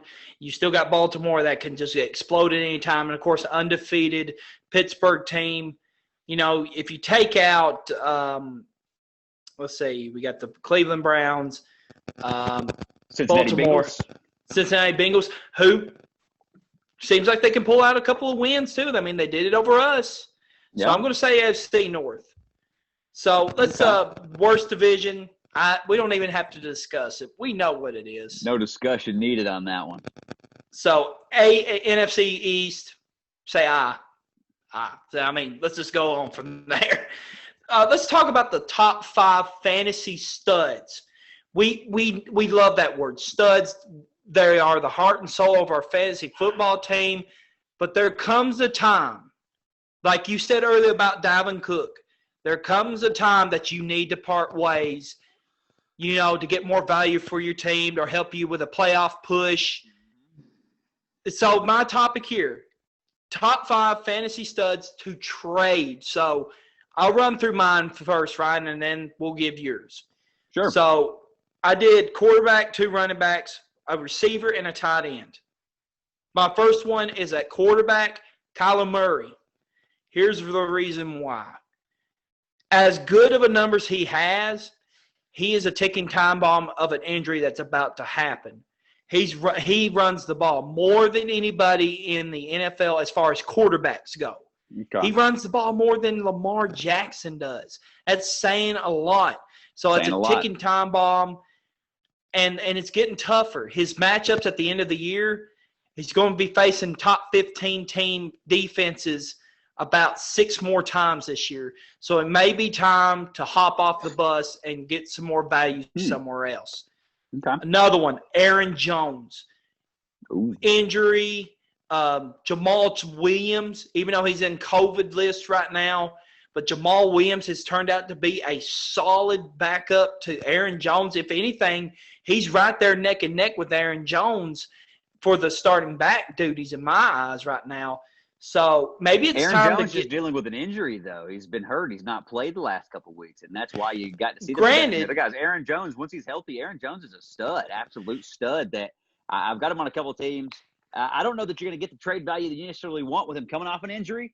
Certain guys, I think some intelligent folks out there may be able to pry him from a team or two. But, man, I just don't think he has any thoughts of Williams upsetting him for that starting job as long as he's healthy.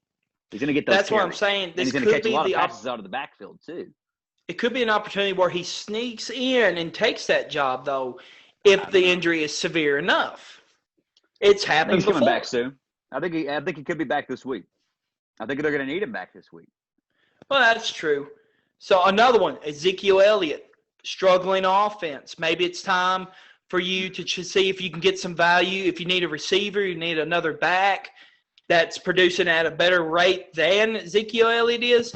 Granted that you'll get value at the volume level of Ezekiel Elliott. The same thing as Derrick Henry. They're both volume-based backs. So I'm going to say Ezekiel Elliott is another one to trade off. How about Calvin Ridley? Calvin Ridley, like you said, Matt Ryan's struggling. Calvin Ridley started out hot this year. Maybe it's time to kind of look. He's injured a little bit too, a little bit dinged in the ankle, but he's still a WR1 when he's on the field. But Julio Jones. Sell high, and you're trying to sell high right there. I see what you're doing. Yeah, sell a little bit high because Julio Jones is starting to emerge back as the top dog of that receiving core again. Well, he's going to draw the double teams, Julio. So he's going to have his matchups where he's going to be able to take advantages of things. But Ridley playing well on the other side of things, opening things up for him too, as far as that goes down there. So both those guys playing good. You're going to have a lot of balls thrown around down there in Atlanta. A lot. Yeah, that's what I'm saying. Garbage points, that's great, but maybe it's time to start, maybe sell a little bit high, get you some good value out of that. Darren Waller, tight end out of Las Vegas. He's been a top option so far as tight ends for fantasy, but you saw his value starting to go down a little bit as far as his numbers, but he's still a solid tight end. Let's say you're in a wide receiver pitch and you need another WR2, maybe you need to trade off Waller and maybe you can get a WR2. Sell a little bit high and get you a little bit more value in the receiving. And to me, that's what I would do. So, to me, those are the studs I would trade off. Who do you got, Ryan? As far as just taking a look at some studs, I'll tell you one I would not trade off. It's Dalvin Cook. I did trade him off. So far through 1 week, not looking good. I just can't – I can't reasonably tell you. Look, good advice would be trade off Dalvin Cook. It's turned out so far through 1 week not to be great for me. We'll find out down the road, obviously. Now, Amari Cooper, you could say that Dallas offense right now, you're just so worried about – are they going to have a passing attack to worry about or not? And that's going to affect Zeke with people stacking the box. That's going to affect Amari Cooper, who had a terrible stat line this past week. It's going to affect anybody that relies on that quarterback, which, look, in today's NFL, and when it comes to fantasy football, you need a quarterback that can spread the thing around, and I just don't know what they've got going down there, even when they get Dalton back. If I can unload Amari Cooper, I can unload anybody from that Dallas offense and get good, you obviously want to make sure you're getting a good return on it, because don't get me wrong, Amari Cooper, Ezekiel Elliott, both studs. That's why that's why we're talking about them here, right? So make sure when it comes to that you're getting your good return on your investment, with the Dalvin Cook thing. Josh Jacobs, I feel like sound investment, especially in a keeper league, young guy, second year, going to get a good volume of carries, 30 plus some games. And, again, some of these you're looking long-term, some of these you're looking short-term. Now, some of these you're looking for both. I want to win now, and I want to have that young stud, and maybe I'm biting off a little more than I needed to here in that trade. We'll go find out. As far as when we look at some other guys, maybe Gronk, he scored a couple touchdowns in a couple consecutive games. Maybe you look to move him. I don't know. Maybe he's about to go on a roll too. You're seeing him start to get, he's reunited officially down there with Tom. Tom's looking his way in the red zone and relying on him in the red zone in certain instances. If you're talking about buying low and selling high, that's what I did when it came to Gronkowski. I didn't draft him high in any league. He just fell to me very late. And, potentially on the block. Just putting that out there, Chuck. Well, here's another one, too, about the Gronk. And Antonio Brown's coming in, so that's going to take a lot of targets off of him. Antonio Brown coming in. We haven't talked a ton about that either, and he's officially eligible to play this week. Do you think he's going to play a big role? Yeah, I think so. I mean, now what Bruce role Arians that is. I don't expect him to play 60 minutes or anything like that, but he said, expect him to get in there and play a little bit, like to have a little bit of a workload potentially. I don't know how many plays they're going to game plan specifically to try to get him involved. But, let's be honest, him and Tom, I'm sure they've had a little bit of practice together. They have, and I'm in the money league with you in your Cooper league. I'm starting him this week. I'm going to take a chance. I'm going to see what he can do. I'm going to see what Antonio Brown can do. I feel like I've got a deep receiving core. It was either D-Day Chalk or Antonio Brown. I was like, let's take a chance. Let's see what happens on the crazy guy. Let's take a chance on the crazy guy. He might go nuts this weekend and have 3 touchdowns. Points before he gets suspended or something. But no, I hope maybe he's turned things around, honestly. He's looked like an absolute idiot in a lot of cases, and I think he finally realized that, because the one thing I can say good about Antonio Brown, I've not heard much about him at all over the last couple of months. He's cooled down a lot. That's one of the best things that could have happened to him. So he's going there, and look, the rich getting richer in both cases. He gets to go to play with Tom Brady in Tampa Bay and chase a ring, and Brady gets to bring in a legitimate receiver. He hasn't had a ton of legitimate receivers in a long time, and now he's got a plethora down there. Now, Godwin, I think, still hurt, so I think we could see a decent amount of playing time here. That's what I'm saying. We could see at least 50% maybe as most that he could come in and really be the difference in the slot. Even with Godwin there, he could be a great slot receiver. Could you imagine that? Predict the stat line for Antonio Brown first game back. 6 catches, 63 yards, and maybe a score. Oh, wow. It's a pretty good stat line. Yeah, I'm hoping, because I'm starting him this week. So I'm going to go out a little bit on a limb. Like, that chemistry is there between Tom Brady and AB, and I can see it working out, especially if Godwin does not come out and play this week. I'd say maybe 3 receptions, 60-plus yards, no scores, but maybe he has a long one in there. Maybe he catches a screen and takes it a good distance or so. But you really never know, man. He's had a long break. Is he we're going to see how conditioned he is pretty early on. Well, Arians said he looks in great shape. Of course, as a coach, you're going to sell that. As a coach, you're going to say, oh, that guy's in great shape regardless. Well, to take the risk here, and he has the backing of Tom Brady there. But to take the risk here, you better be blown away by something. Yeah, you better be blown away by something indeed. But, man, those are some studs, man. When you try to trade off studs, it's a risk because they are the heartbeat of your fantasy team. I try not to trade off studs.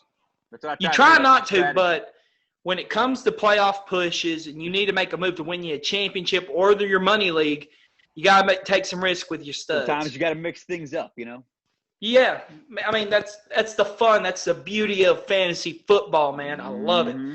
So let's go ahead and talk into some breakdown and some predictions.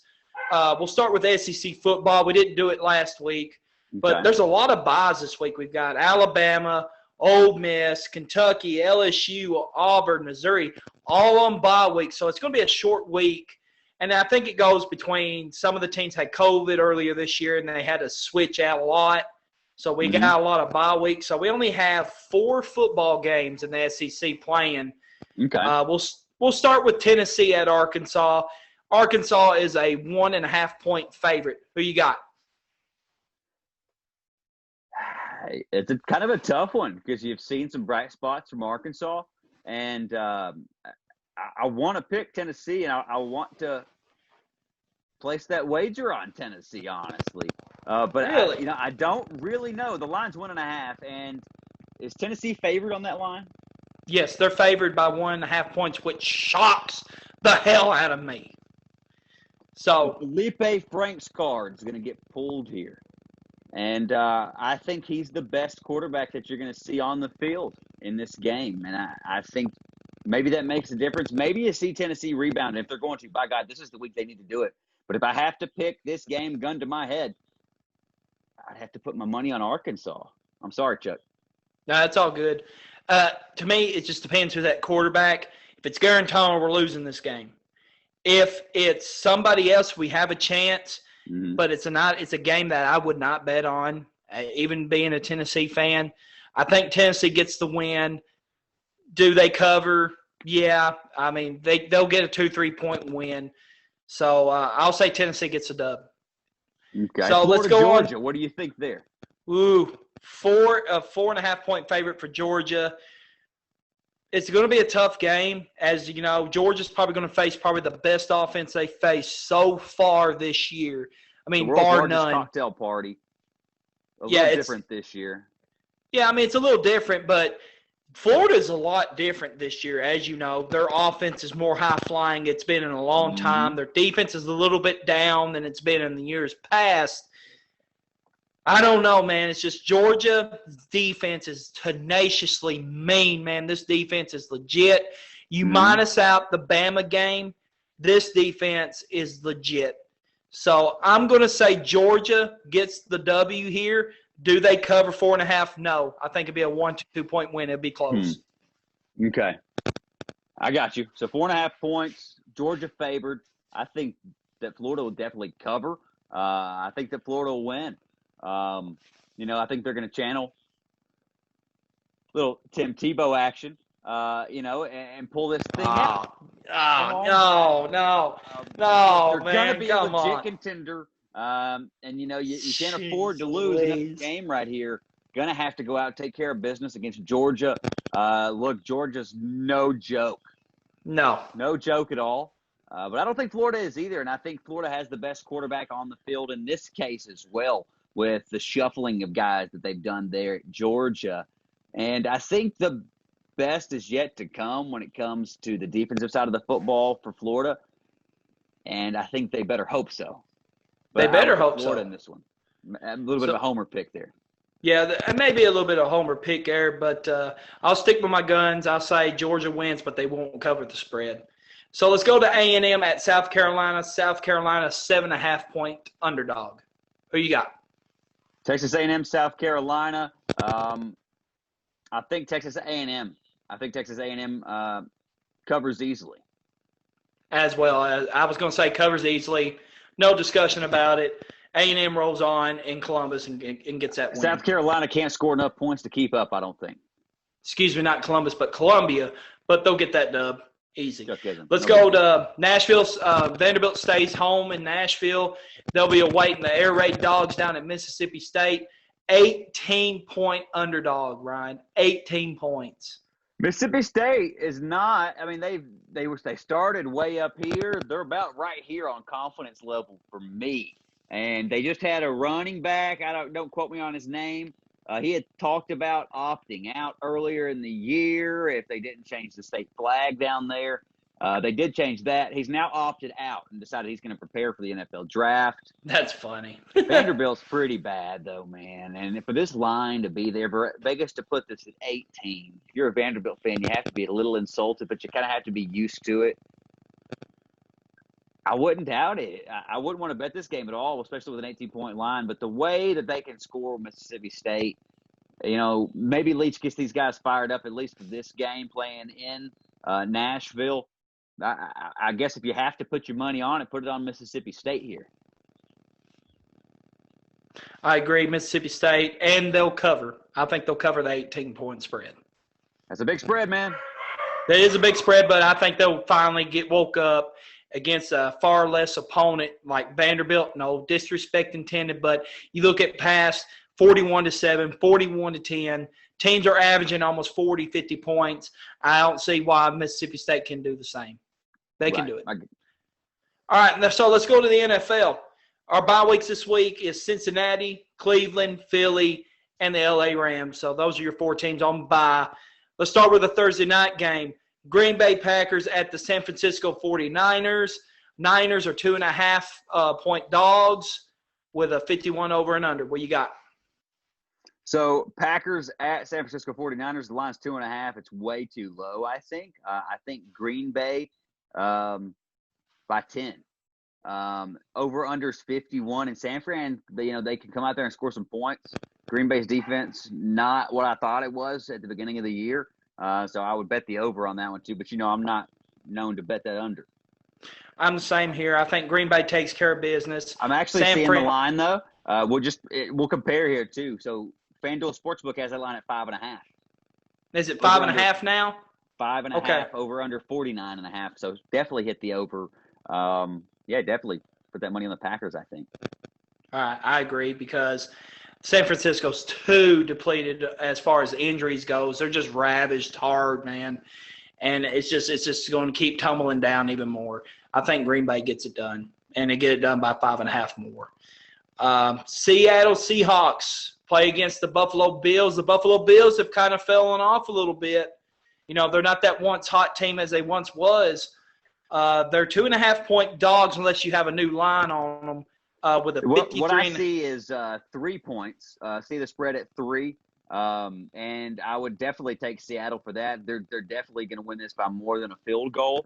I don't think Buffalo can keep up offensively, and it's no knock on Buffalo because, look, Buffalo Bills exceeded my expectations coming into this season as far as that goes. And look, they're playing good. Allen, they've had a couple of games here, though. The Titans game, for one example, this past week, they've just not looked very good, though. Right. They're trying to figure things out offensively. I think they need to get Singletary more involved in the offense, too. They got Give him a few more carries. They're mixing things up. Moss looks pretty good down there, too. One way or the other, find a way to get things going as far as through the air with Allen, and maybe that starts with that offensive line, too. But I don't think it's going to start this week because Seattle, pretty good. If you didn't know that already. And the over-under, I'm seeing 55 points for this one. That's a decent amount of points for this one. Hit that over. Put your money on Seattle. I agree. Seattle gets it done.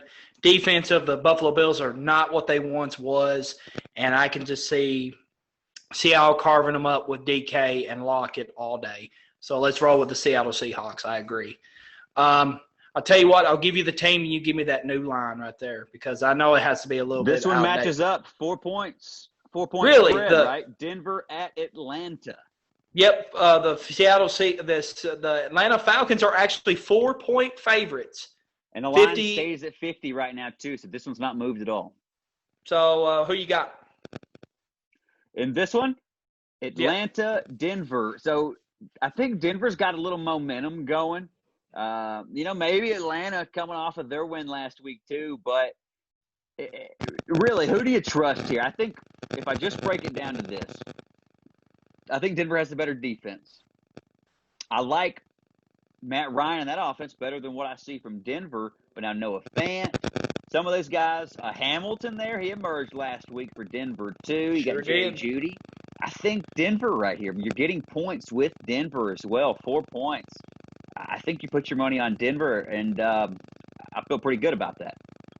I agree. I think Denver upsets them here, gets that W, and actually keeps good momentum flowing and catching up to the Raiders. I mean, you're not obviously going to catch up to the Chiefs, but if you can at least catch up to the Raiders, it keeps you in a good wild card spot. And that's saying a lot if they can get that W and start moving forward with momentum. So I'm going to go with Denver Broncos as well. Okay. So we got Makes our sense. game. We got our game. Tennessee returns back to Nashville. The Titans do, and they will be awaiting the Chicago Bears. So the Titans, as I've got the line here, are 6-point favorites with a 46.5 over and under. Yeah, I see that game at 5.5, 46.5 as far as the over/under. Titans need to go out there and win this game, and if they're going to win this game, you expect them to do it by double digits. So I think you're safe as far as with that 5.5 point spread. I think they're going to win it by more than a touchdown. You can't disrespect that Bears defense, not one bit, and the offense is going to have to show up. The defense is going to have to show up as well because look, if there's one thing the Titans have done in the past defensively is make mediocre quarterbacks look like Joe Montana out there, and that's not what I want to see this coming Sunday as a Titans fan, especially as a gambler. If I just try to look at it neutral, I don't think the Titans are going to lose 3 games in a row, and I think that they can win this, and I think that both teams can score enough to cover that 46.5 point over/under. I agree. I think Derrick Henry gets things going early. And then Tannehill, doing his thing as far as like throwing the ball accurately, getting that play action going again. It's going to be key on our defense if we can get pressure on Foles or Trubisky, whoever's behind at quarterback, and really make it tough for that offense. That's going to be the key. I think the defense actually makes a better effort, maybe not the best effort, but better effort enough to get us the W. And because we got to win this week, because the next week we got the Colts Thursday night, and that's going to be a big game. Just win, right? Let's just keep winning. Just win, baby. That's what I'm talking about. That's what I'm talking about, too. All right, let's talk about the Detroit Lions. They traveled down and played Minnesota Vikings. And, Dalvin Cook is cooking, man. He's getting it done. 3.5 points to the Vikings as a favorite, 53.5 over and under. Looks like the current line's 4 now for the Vikings. And when it comes to that, I don't trust anything going on in Detroit. So put your money on the Vikings in this matchup. All right, cool. Baltimore Ravens at the Indianapolis Colts. Colts are 4-point dogs with 44 over and under. Ooh, the Colts, huh? Let's take a look and see if that line's still where it's at. Baltimore and the Colts, 2.5 points. Over under 45. I think the Ravens going to bounce back and take care of business in this one. Going to get after Phillip Rivers a little bit more with the pass rush they've got going on there. They just helped that defensive line with that trade a couple weeks ago with Minnesota. You remember that. So I believe Baltimore bounces back, and I think this is a pretty easy one. All right, cool. I agree. Ravens lost a close game against another team. They're going to be pissed off for greatness and get a W over the Colts. So let's go ahead and talk about the Panthers. They traveled down to play the Kansas City Chiefs, who've been lighting the world on fire lately against inferior opponents, I get. But they're going to be facing a little bit better offense against the Panthers. The Chiefs are 12-point favorites, 52 over and under. Who you got? It looks like 52.5. The line now looks like it came down to 10.5. So Panthers 10.5 point underdogs. I would expect Kansas City to take care of this. I think Christian McCaffrey might be back this week. So I think that's why it's probably gone down because CRC coming back. Curtis Samuel is a guy that I like in that offense too, from just the versatility that he has. He's a hell of an athlete, and I like what Teddy Two Gloves has been doing there. I just don't know that they have the defense to really stop Kansas City. 10.5 points is a lot. But Vegas, look, some of these guys that set these lines get paid a lot of money to do this stuff because usually they know what they're talking about. So, Kansas City. I think Kansas City can cover 10.5 points here. Agreed. Kansas City gets the dub. Houston Texans at the Jacksonville Jaguars. Jaguars are 6-point dogs, 51.5 over and under. Who you got? So, Jaguars, huh? Yeah. Jaguars, and they're getting 7 points against the Texans. We mentioned what a dumpster fire that Houston's been. So is Jacksonville, too. That's true. And now Minshew not playing, I believe, right? In the backup Yeah, it's here is Mike Glennon. No, it's not Glennon. It's not? It's Luton. Luton. Put your money on the Houston Texans. I agree. Yeah, it's not Mike Glennon. I forget his first name, but anywhere near that over button in this one. Like just if you bet this at all, if you bet it at all, just bet the spread. All right, is this a lock? Stone cold lock of the week. Houston Texans over the Jacksonville Jaguars with a 7-point spread. I think you can lock that one in. All right, we got the Lackeys in the NFC East playing this week. The New York Giants against the Washington football team. Washington football team are actually 3-point favorites with a 43 over and under. Who you got? What was this matchup?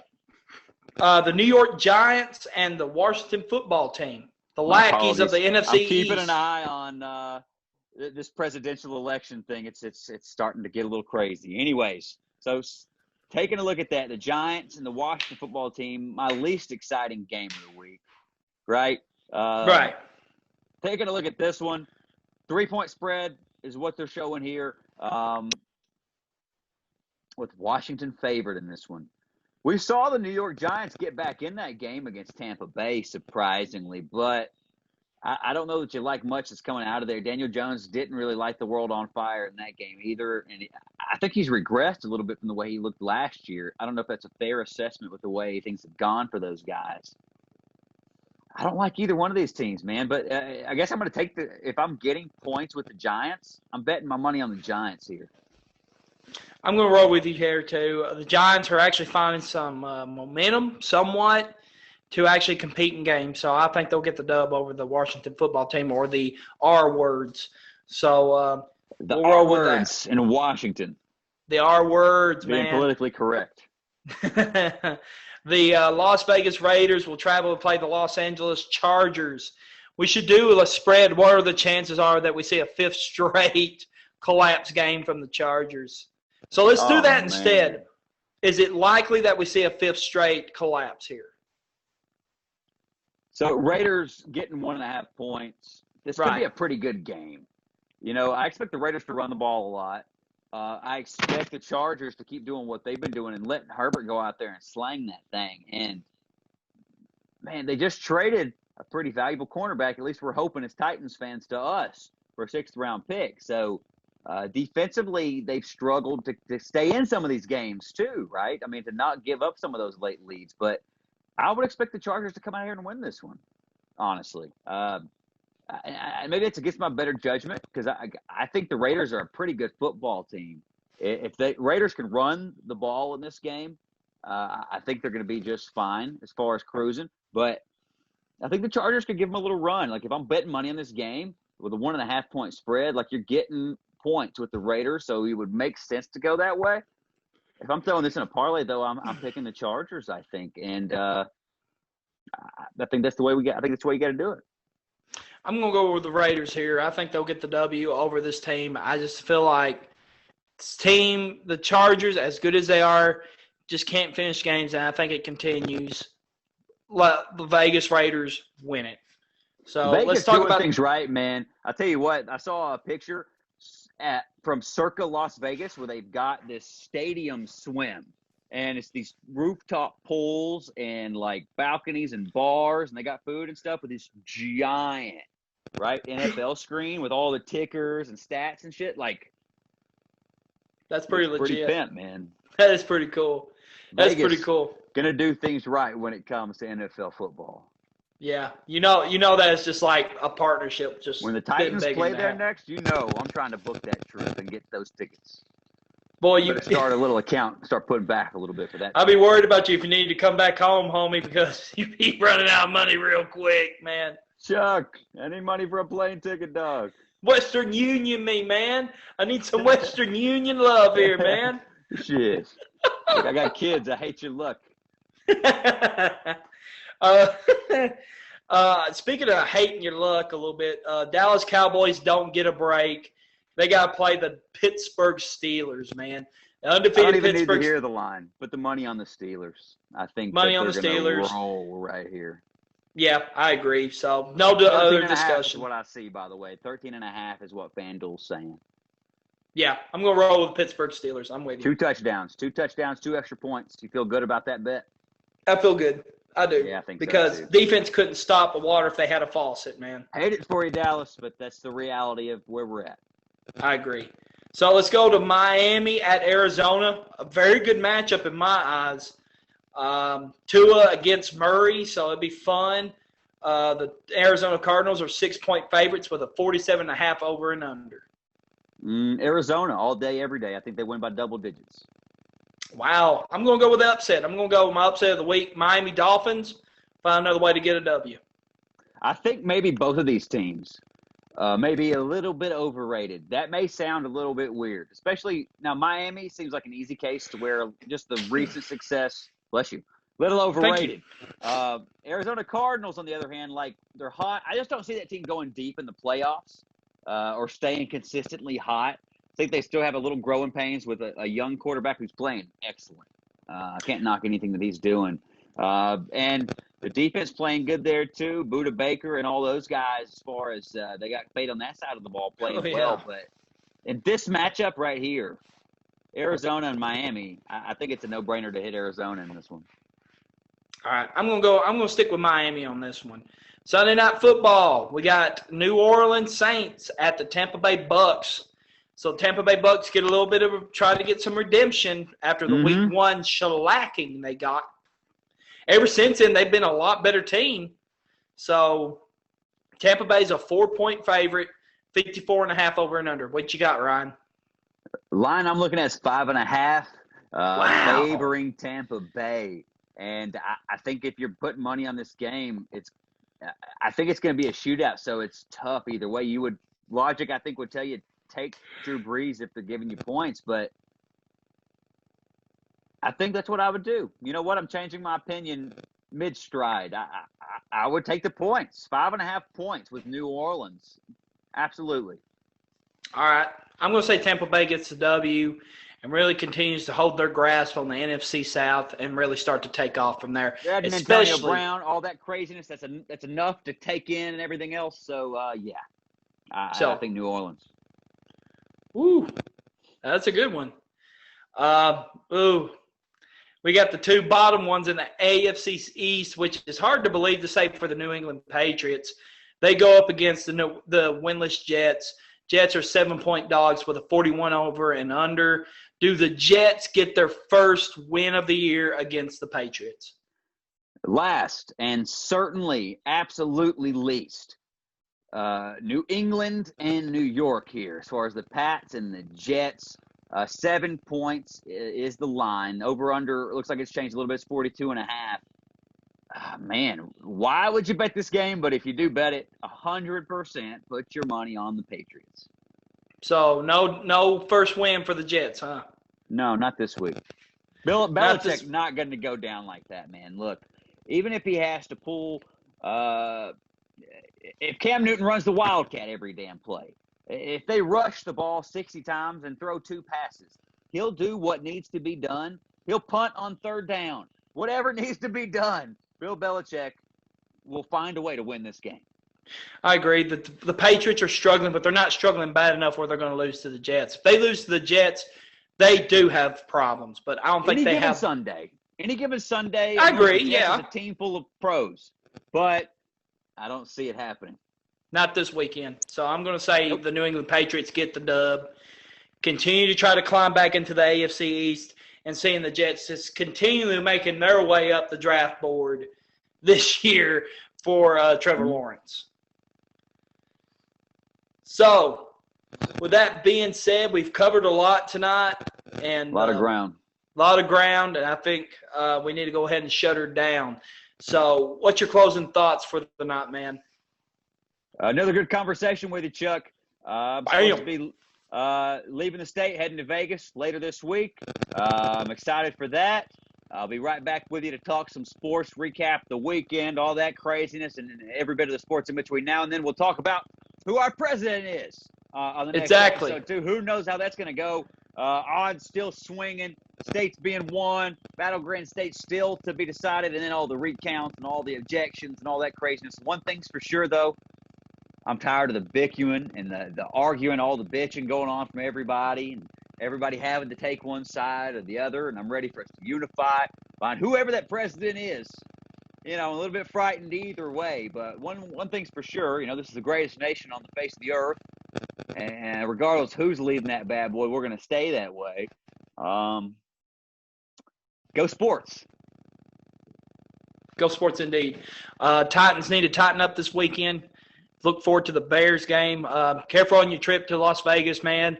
Sure, you're going to tell us plenty about what's going to be going on that week when we come back on next week. Some of what happens there will probably have to stay there, but I'll share a little. Oh, yeah. I get it. What stays in Vegas what's done in Vegas stays in Vegas. So if you look at the bottom of the screen, we got our Twitter accounts at the bottom. Hit me and Ryan up over there. Hit me over here. You know, we also got our main Twitter account for our pod. It's Run and Shoot Pod 1. Hit us up on our Twitter accounts, personal and our pod one. We also have our Facebook page, continues to grow. We put our material on there on our YouTube page. Speaking of YouTube page, hit that like, subscribe button.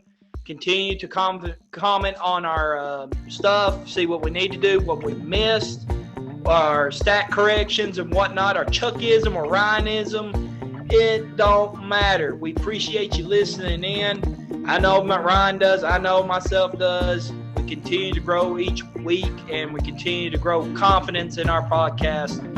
We appreciate you listening in. But like you said, go sports. It's in full swing. College football. Basically, it's got a full slate again. Legalized betting in the state of Tennessee is going strong. So legalize it. There you go. So, Ryan, I'll go ahead and let you shut her down, man, and let's have a great night. Thanks for listening to the Run and Shoot podcast. Until next week. Peace out. Peace. Bam.